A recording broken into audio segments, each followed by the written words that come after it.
What if your greatest strength became the reason people tried to destroy you? This is not just a children's story. This is political jealousy, a conspiracy, a signed law that could not be reversed, a death sentence, and a night that changed history. This is Daniel 6, brought to life in scripture, in motion. This is Daniel in the lion's den. A new ruler had taken the throne, Darius. He organized his empire with precision.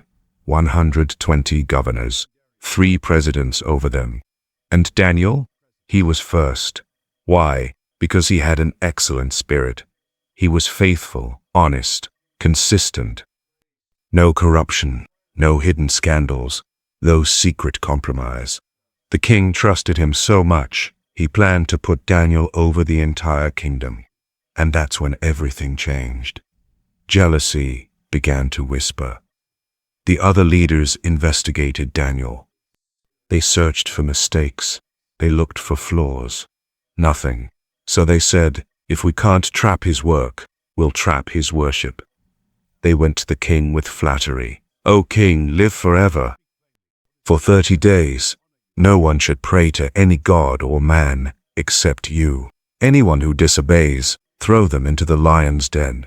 The king, feeling honored, signed the decree. And in that empire, once a law was signed, it could never be reversed. Daniel heard about the law. He knew the consequence. He knew the lions were real, but he also knew his God was real. So he did what he had always done. He went home, opened his window toward Jerusalem, knelt down, and prayed. Not secretly, not rebelliously, not dramatically, faithfully. 3 times a day, just like before. They caught him, reported him, and suddenly the king realized he had been tricked. He worked all day trying to save Daniel. But the law could not be changed. That evening, Daniel was thrown into the den. Massive stone, sealed shut, impossible to escape. As Daniel was lowered down, the king said something surprising. "Your God, whom you serve continually, he will deliver you." That night, the king couldn't sleep. No music, no food, no rest. But inside the den, lions, hungry, powerful, and Daniel. Alone, or was he? At sunrise, the king ran to the den. "Daniel, servant of the living God, is your God able to save you?" Silence. Then a voice from inside. "O king, live forever. My God sent his angel and shut the lions' mouths. No scratches, no wounds, no fear." Why? Because he believed in his God. Daniel was lifted out, untouched.